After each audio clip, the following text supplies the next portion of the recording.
Hello everyone, I'm George from Ireland. Here I am at the Magna Carta Memorial. Now, the that refers to the memorial, not Magna Carta. I'll tell you more about in a moment. I'm at Runnymede in the United Kingdom.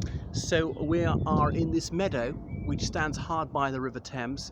If you look beyond yon field, you shall see those trees, and yonder is the Thames, just out of sight. So this was a floodplain, which is why nobody built here, because yes, you could graze your animals, people occasionally ploughed and planted here. Not a great idea, because of course the Thames regularly burst its banks in those days and your crops would be ruined. So been a meeting place for centuries before Magna Carta was signed. So Magna Carta was signed on the 15th of June in the year of grace 1215. We don't know exactly where in this meadow it was signed, because it's perhaps a mile wide and 2.5 miles long. Anyway, it's only about 5 miles from Windsor Castle. There'd been a Baronial Rebellion against King John. King John had inherited the throne in 1199. There were severe financial problems because his elder brother, Richard the Lionheart, had been on crusade and had more or less bankrupted the country by his very expensive wars, by getting himself captured by the Duke of Austria, and Leopold wouldn't let him out till the king's ransom was paid, literally. Anyway, he'd been fighting Philip Augustus of France, been finally killed there by an arrow at a siege in Normandy. So John inherited Lackland, as it was called, because he was always losing wars against the French, lost Normandy, or soft sword, no good at fighting. As Lord of Ireland, he proved himself inept. He'd also got into a row with the Catholic Church, the only church allowed in this country at the time, of course. Heathrow's hard by. You probably can't see the playing, well I can, but you can hear it certainly. So over an investiture contest, as in who should be archbishop or bishop, and there was an interdict. The Pope had closed the churches here, and in an intensely spiritual age, people were fearful for their mortal souls and all the rest of it. So he finally reached a rapprochement with the Bishop of Rome. But anyway, there was a baronial rebellion because the king was demanding extra taxes, was not letting people have trials when they were charged with things, not unless till you pay me, was not allowing people to inherit their property, and on and on. So they felt that their rights were violated. Remember, the feudal system was there at the time. There was a pyramid, the king at the top. It was a deeply inegalitarian society, and perhaps 50 barons were the major landholders who did a fealty to the king, and most people were serfs at the bottom, peasants who lived in semi-slavery. So there was this big rebellion, and the king was probably going to lose, but the Archbishop of Canterbury, Stephen Langton, stepped in. He's the most senior clergyman in the country, and as a man of cloth, he said he was a man of peace, and so he mediated between the two, and they met here at Runnymede to see if they could arrive at an accommodation to avoid further bloodshed, and indeed they did. After several days of negotiation, finally the seals were set on this document on vellum. So that's calves leather. These important documents were parchment back then. So 4 copies were made, and they still exist. One's in Salisbury Cathedral, which I've seen. Obviously it's behind glass. It was written in Latin, like everything of note was written in Latin. English was scarcely ever written in those days, and the upper orders in this country spoke Norman French back then.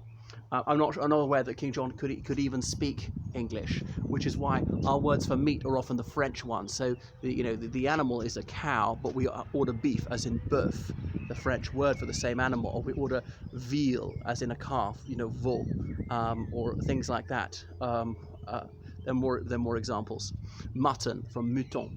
So this memorial here was erected by the American Bar Association, and you can see the stars up there. I'm not sure how many stars or quite what they signify. I'm no good at astrology. I always get astrology and astronomy mixed up. So they said it's a symbol of freedom under law. That's why they're commemorating it. So there was no memorial as such until that time, and then you can see to commemorate Magna Carta, symbol of freedom under law. So incidentally, you must say Magna Carta, not the Magna Carta.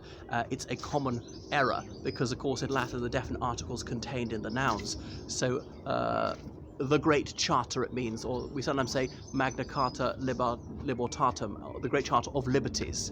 So a charter is a document conferring rights, and the American Bar Association has returned here on several occasions, and you can see more plaques here. So the American Bar Association has its annual conference, and occasionally they've come here to do it. So they planted 8 English oaks here in 1957.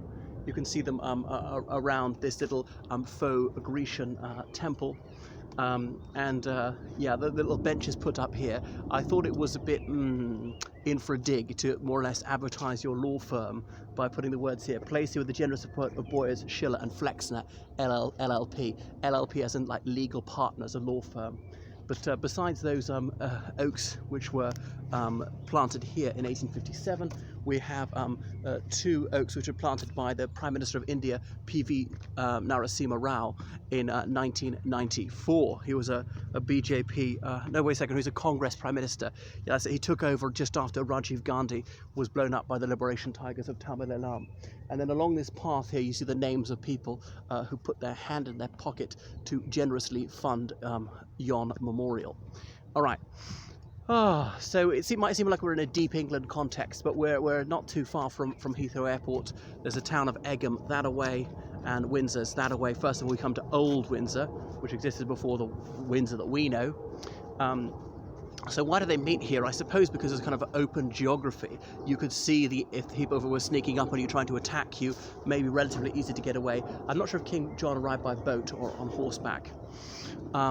Anyway, it's an absolutely heavenly day, as you can see. So here is a little memorial by P.V. Narasimha Rao, who is no longer with us. A Quercus robur planted. It says, well, you probably can't read it because of the shade. I shall have to read it for you. So I don't know much about these Linnaean names, but Quercus is some sort of an oak. So Prime Minister of India, as a tribute to the historic Magna Carta, a source of inspiration throughout the world and an affirmation of the values of freedom, democracy and the rule of law, which the people of India cherish and have enshrined in their constitution, March 16th, 1994. Now, hang about.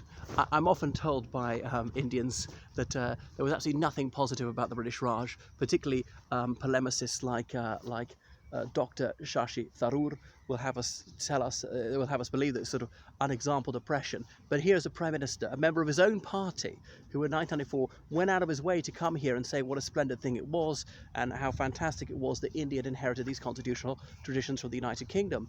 And Indians often say, well, we had all this stuff sort of centuries before the UK. And there is a lot of truth in that. The Emperor Ashoka and so on abolishing slavery and the death penalty, although these things rapidly came back. On the monument there, it had the 3 lions of Ashoka, as in the symbol of the Republic of India. Incidentally, there are actually 4 lions. One is facing away from you, can't see it. And it had the Hindi motto, truth alone triumphs. So as truth does triumph, I'd like more people in the Republic of India to recognise that there were at least a few positive aspects of the Britannic Raj. I'm not going to talk about the negative ones. Enough people do that for me.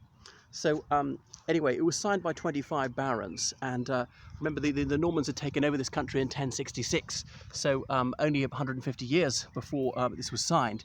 So all their names are known. They've all got coats of arms, and they've all got distinctly French surnames. Like, I don't know if it's pronounced at Devesky or Deveshy, but there's de Clare, de Percy, de la Neve, de Quincy, de Say, de Ross, de Hardell, and some of them got names like Fitzrobert, as in he was born outside of wedlock, considered to be embarrassing in those having a bend sinister in his coat of arms, as in diagonal line. But I can't remember whether it's top right, bottom left, or top left, bottom right. One of these ways is the bend sinister meaning left-hand side, but also like worrying or scary or creepy.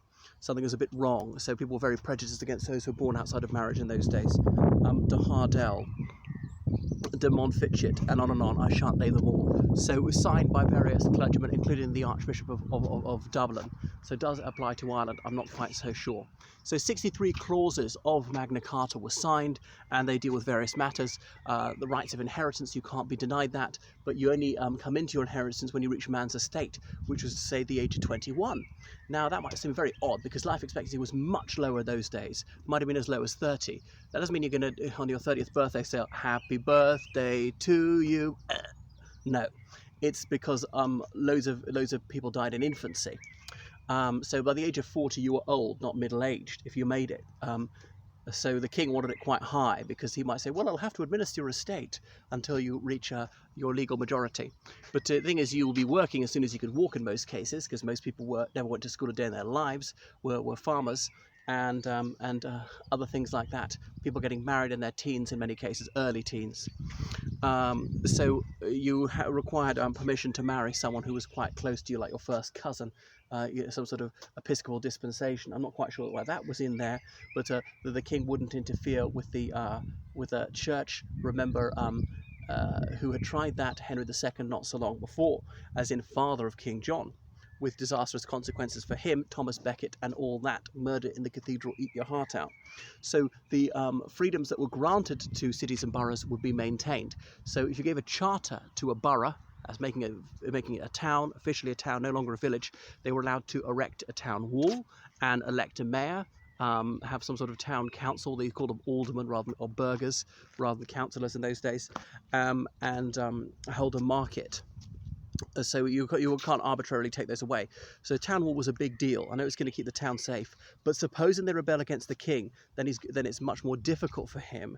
He's got to lay siege to you in order to take back control. Because if you don't have a city wall, his knights can get in there very easily. So that's why warfare then was about castles and mounted knights. So a mounted knight was like a tank on the battlefield in those days. A mounted knight was worth like 10 ordinary soldiers just with their farm tools, just ordinary peasants, because the knight with his all armor, if he hits you, even doesn't use a weapon, just that speed, that horse weighing hundreds of kilograms hitting you at top speed, that'd be enough to kill you on its own, never mind the weapons. So other things that it granted about debt collection, not to imprison people too easily for debt. It was a criminal matter until the 1820s. And so there were important clauses about freedom of passage, how you could travel to this place and that place, and hunting rights and who was allowed to go into the forest.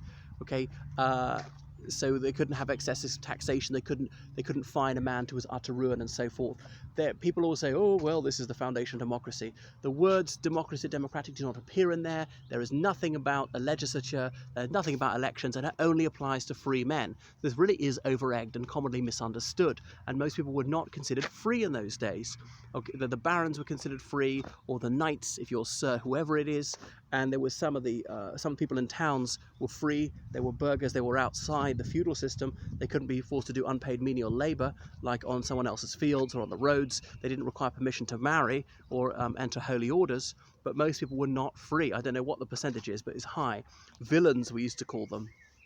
And now villain in those days didn't mean you're a bad person, just meant that you were a serf. But then villain has come to mean a scoundrel. So how it's changed. Anyway, as soon as King John felt safe, he repudiated it, said this was extracted under duress, and this was a promise signed effectively with a sword at my throat, therefore it's completely invalid. And the Pope completely supported him, said this is a nullity, and therefore you must be obedient to him because he's appointed by God and all the rest of it. So that didn't work for him. Anyway, the next year he died of natural causes when he was near the Wash in Lincolnshire. He was all washed up, and he was trying to take some shortcut across this muddy area, but his treasure got stuck in the mud. Did he die from eating a surfeit of lampreys or crab apples? There are various stories about this one. Anyway, he croaked he was no more. His 10-year-old son, Henry of that name III, inherited the crown, but he reissued Magna Carta. It was reissued a number of times, often with small amendments. And so by the time of Edward I, it was undoubtedly part of the law. Nobody disputed that. Not much of Magna Carta was novel. It was restating a lot of what was law anyway. But there were some crucial elements in there. There was to be a committee of 25 barons to superintend the king's governance and to ensure that he upheld his side of the bargain. And should he renege upon his promises, it stated very clearly that people had the absolute right to rebel in order to assert their rights. So that was a step forward. Right, that's just a little bit about Magna Carta. You can see what I'm saying about the size of the meadow here and how nothing was built here for a very long time. These sort of stone memorial pillars at the far end, you can't see them, were built after the First World War. I think they're designed by Sir Edward Lutyens, and these two little houses here, I'm not quite sure what they're for. So you can't drive right here, you have to walk across the field. I think it's a good thing. We could have coachloads of people coming. Anyway, so there have been various ceremonies to commemorate it, including in 2015, the 800th anniversary of the signing of Magna Carta. Her Britannic Majesty came here, but not much to celebrate from monarch's point of view, because they had almost untrammeled power until that time. You go back to Anglo-Saxon times, there was the notion that people couldn't be taxed without their own consent, and that was through the Witnagemot, or the Wise Meeting, but that was only for England. And now the question is, how much did Magna Carta then start to apply to Wales, which was only somewhat connected to England at the time? Remember, Scotland and England were completely separate kingdoms at the time, often knocking 7 bells out of each other. Ireland, that's another fascinating point, because Ireland, we were a lordship attached to the Kingdom of England. Our own High Kings continued at this time. Remember, it's only 1169 that soldiers from England and Wales came to Ireland for the first time. Then the Synod of Cashel, clergy, recognised Henry II, King of England, as the Lord of Ireland, and 1175 at the Treaty of Windsor, so just a few miles down the road, Rory O'Connor, the High King of Ireland, did obeisance to the King of England and recognised Henry II as his overlord. So does this apply to Ireland or not? Now, subsequently it was held to apply to really the whole of the United Kingdom, because there was English law, but that's for England and Wales. In Ireland, we just copied a lot of English law. Our Brehon law we largely didn't stick with. And even today in the Republic of Ireland, our courts, we would cite decisions of the House of Lords from before 1801, before the Act of Union, long before that. Likewise, Northern Ireland is part of the United Kingdom. So Irish law and English law are identical on certain points. Others obviously were diverged over the century of separation. So here on this spot, the historic meadow of Runnymede, Her Majesty the Queen celebrated 800 years of Magna Carta together with her subjects and international guests. So John F. Kennedy came here, and he dedicated a memorial somewhere or other to Magna Carta, the Great Charter.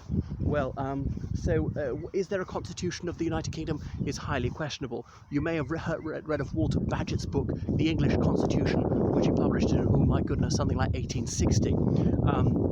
And he said that various works of authority are part of it. He claimed that Magna Carta was part of it, the Bill of Rights of 1689. But who says this is it?